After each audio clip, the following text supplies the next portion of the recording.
Tonight, we'll give you the latest on statewide effects after recent flooding, the revoking of student visas at U.S. colleges, and more.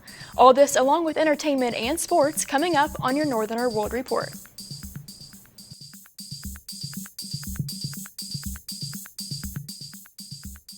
Welcome to your Northerner World Report. I'm your host, Emily Sisk.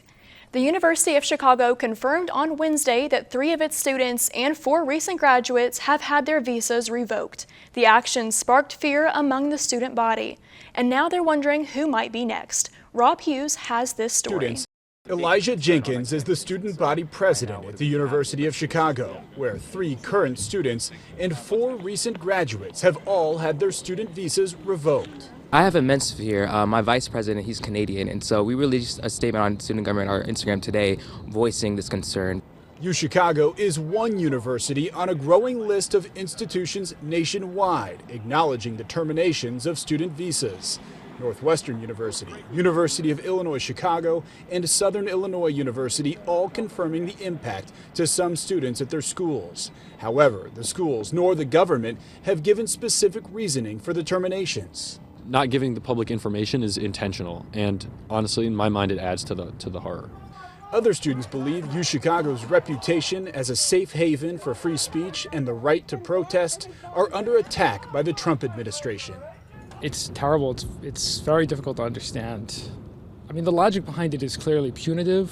I mean, the point is to silence expression. Many of them are not charged with any crimes or the involvement in criminal activity or anything dangerous. They're just being removed because they said things that are unpopular. I don't believe that is a good standard.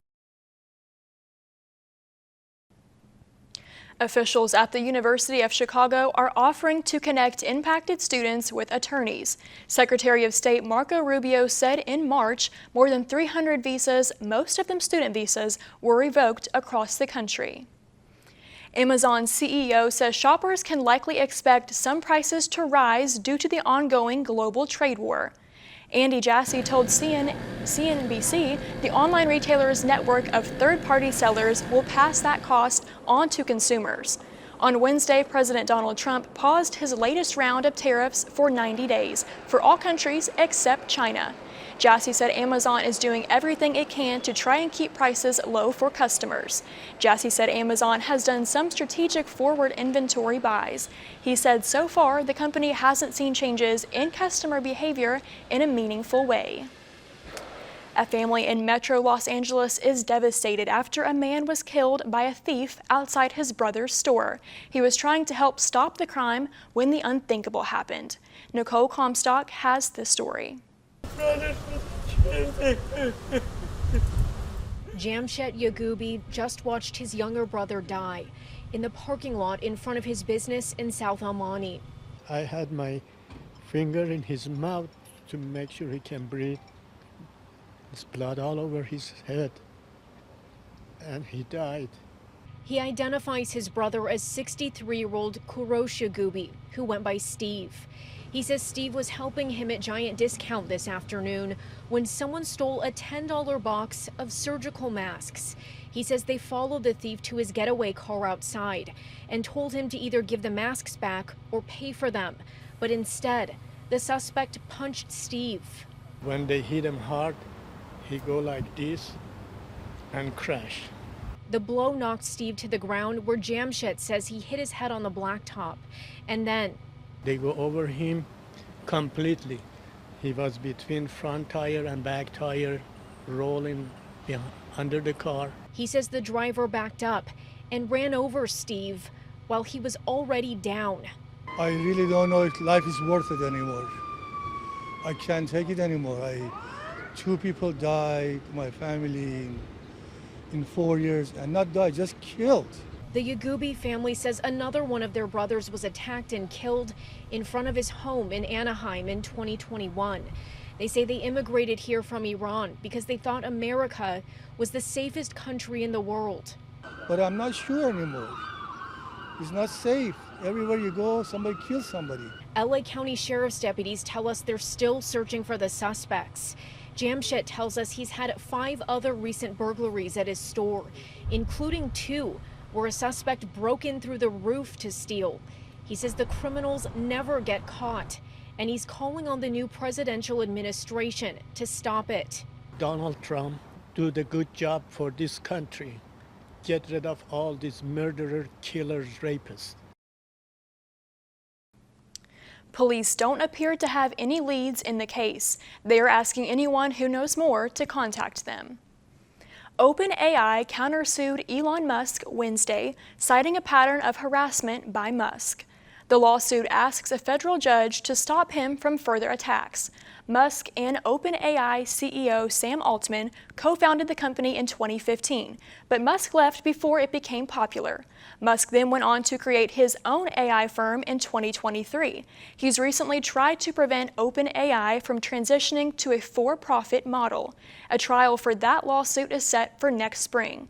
At stake is OpenAI's transition to a for-profit model, which the startup says is crucial to raising more capital and competing well in the expensive AI race. Defense lawyers and prosecutors in a quadruple murder case are facing off in a Boise, Ohio courtroom Wednesday over the admissibility of key evidence in the high-profile murder case. The judge told them to follow the rules or, quote, "I'll shut you down." Laura Aguirre reports. Mr. Kohberger sits here today. He's innocent, and it's up to the state to bring evidence and a jury to decide if that's different. Defense lawyers for Brian Kohberger, who's charged with murdering 4 University of Idaho students in 2022, in court today, asking a judge for strict rules on how prosecutors can present their case. We intend to conduct our trial professionally.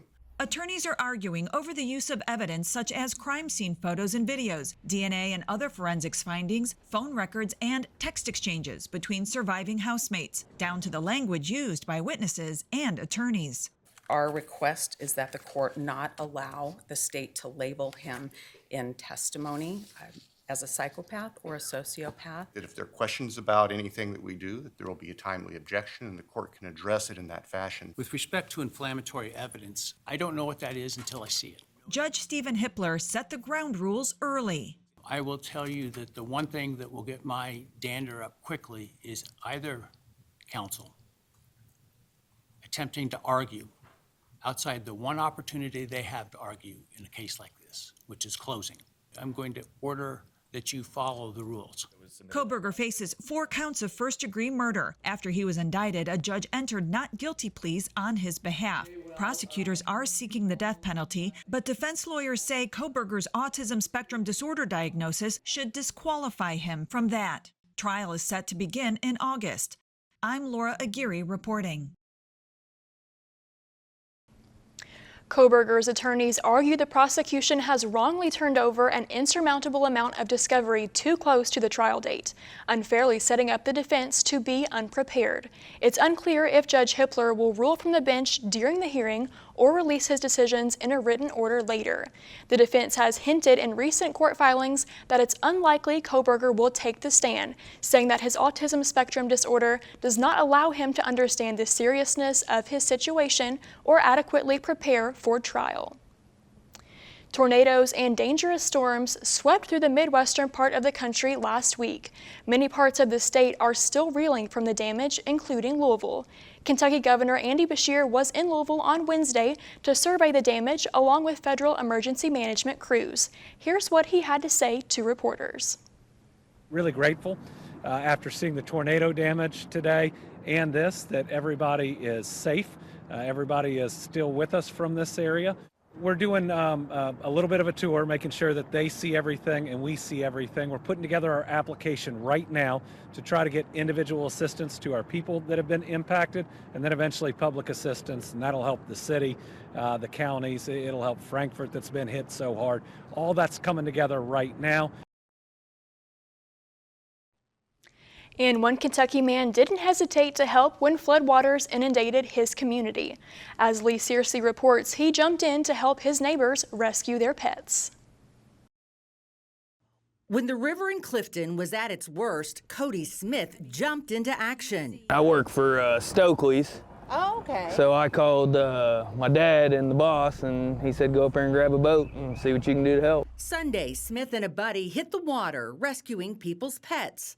several cats and kittens stranded in their owners' homes. We're coming up on the house where cats were screaming, and we got 2, 3 from the house we're coming up on. The stone house right over here to your right-hand side was where the cats were in the window sills, exterior-wise. You know, we pulled over there, I hopped in the water, and we got the one on this side, and then the one there, you'll see the window sill where we got the cat on the other side of the house, back there behind that bush, hollering and screaming for help. You know, and you can't ridicule somebody for leaving a pet but getting their family out.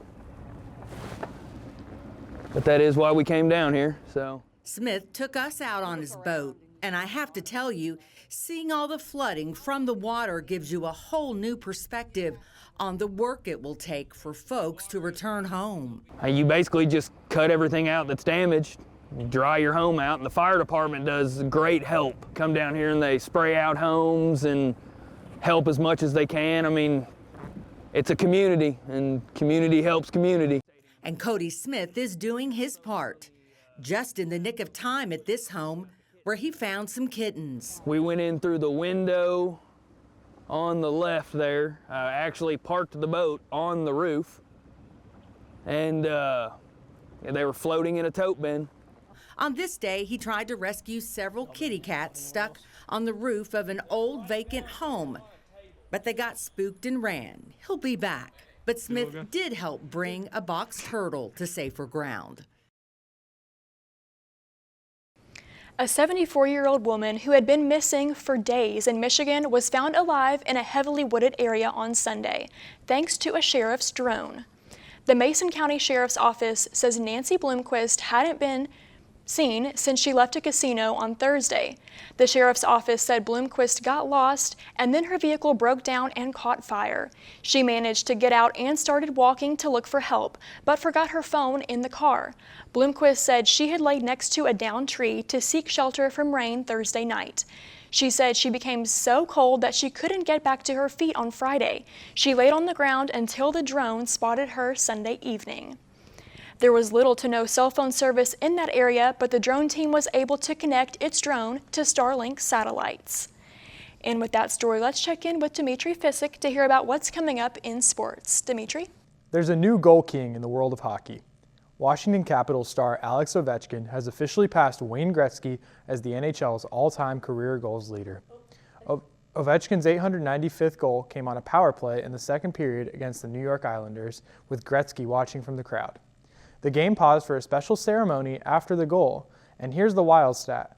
Ovechkin broke the record in the same number of games Gretzky played, 1,487. Ovechkin had tied the record Friday night with his 894th goal. Now to a devastating story out of the Dominican Republic.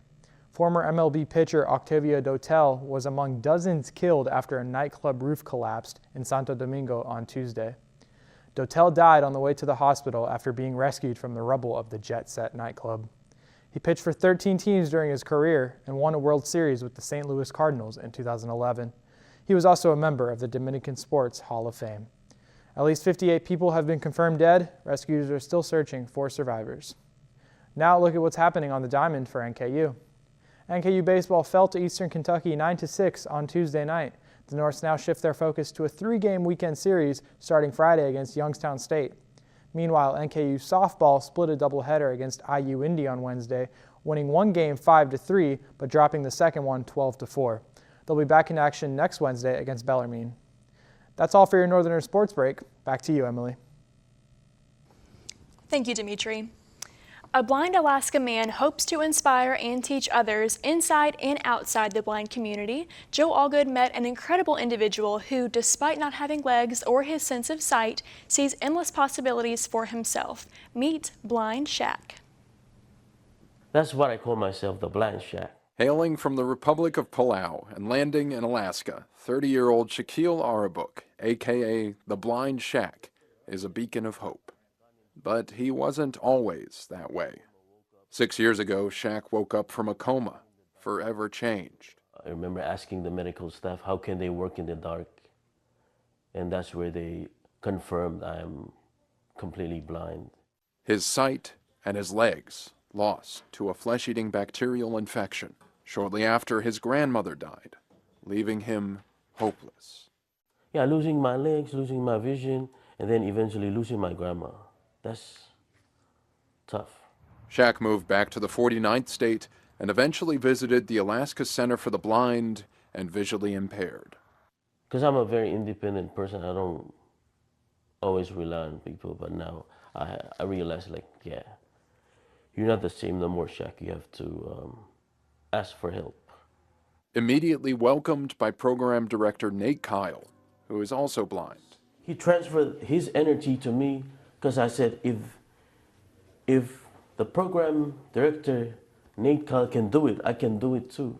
And eventually reminded of a favorite pastime of his when Kyle wandered through the center playing guitar. Yeah, I heard that, and then I went downstairs and I'm like, dang, he's playing that beautifully amazing. So it just motivated me, like, Shaq, go back home and pick up or go back to your keyboard. Now, he plays every day. Sometimes I lay under the moon, I thank God I'm breathing, then I pray, oh, take me soon. Shaq hopes to teach others the same skills he learned while adjusting to life in the dark. We still can do it. It's just the blind community, we do everything in the dark. And in case you're wondering, yes, there is a certain former NBA player he'd like to meet. Big Shaq meets the blind Shaq. Hopefully that can work out and we can make that happen. And in Tennessee, an effort to rename Nashville International Airport after the Queen of Country Music is growing. So far, more than 50,000 people have signed a petition in favor of renaming it after Dolly Parton. The petition got started after state lawmakers introduced a bill to rename the airport after President Trump. But those who support the petition say it's only fitting for the airport to carry the name of a remarkable woman who represents the best of Tennessee. Mickey and Donald say hello to Tucker. This baby giraffe is the newest addition to Disney's Animal Kingdom. He's the third calf a giraffe named Mara has had since coming to the park in 2015. Every birth is important because giraffe populations are declining. Maasai giraffes are one of 4 different species of giraffes, and they're all considered vulnerable. Tucker's arrival adds to the genetic diversity and the health of the Maasai giraffe population. And now let's hear from William Wilson about what's going on around town. William? Thanks, Emily. Celebrate Earth Month with the ECOS on a local guided hike. The environmentally concerned organization of students will be hosting a guided nature hike with Dr. Whitson to learn about local spring flowers and plants. Meet on Monday, April 14th in the Science Center Room 262 at 1:30 to gather up for carpooling. Then at 2, everyone will start the outdoor journey at the Research and Education Field Science Center. Explore, unwind, and reconnect with nature. Looking for a challenge? Maybe practice thinking outside of the box? The Activities Programming Board is hosting an escape room. Attempt to solve a series of puzzles and riddles to escape from 3 different themed escape rooms. If you're interested in putting your cognitive skills to the test, attend this free event on Monday, April 14th from 6 p.m. until 8. Take a pause in the planetarium and reconnect with a sense of wonder and peace. Pause in the Planetarium is a weekly series designed to offer a tranquil retreat from the hustle of daily life. Each week, the experience alternates between guided meditations and mesmerizing planetarium shows. This week, discover the history of science of the telescope in the showing of 2 small pieces of glass. This show celebrates how telescopes have forever changed the way we understand the universe. The NKU Planetarium invites you to relax under the stars on Tuesday, April 15th from 12:30 until 1. The Hale Planetarium is located in the Science Center Room 409. This is your chance to slow down and take a break. For more information, you can find out by going to nku.edu and search Planetarium Calendar. And that's all for today. Back to you, Emily. Thank you, William. A rat has sniffed his way into a world record, and some monkeys in Memphis ought to get an award just for being cute. Jim Rowbottom has today's edition of Take a Look at This.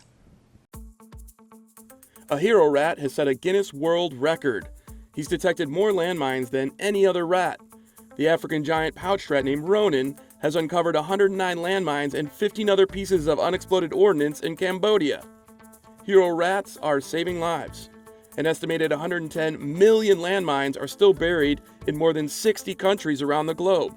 That's according to a popo. Call a popo. And no, Medea, a popo is not a police officer. It's a landmine detection nonprofit that trains and uses rats like Ronan using positive reinforcement. Their rats can search an area the size of a tennis court in a half hour. That would otherwise take a person with a metal detector up to 4 days. These spot-nosed Gwenin monkeys haven't set any records that we know of, but it's possible they could set a record for cuteness, a very subjective record to be sure. The Memphis Zoo is sharing video of them exploring and snacking. Native to West Africa, they have cheek pouches for storing food such as peanuts. You can recognize them by the white heart shape on their noses. For Take a Look at This, I'm Jim Rowbottom. And finally, a heartwarming reunion for a military family in New York.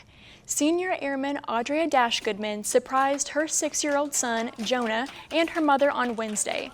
Dashgoodman has been in the Air Force for nearly 3 years and away from her family for the last 7 months.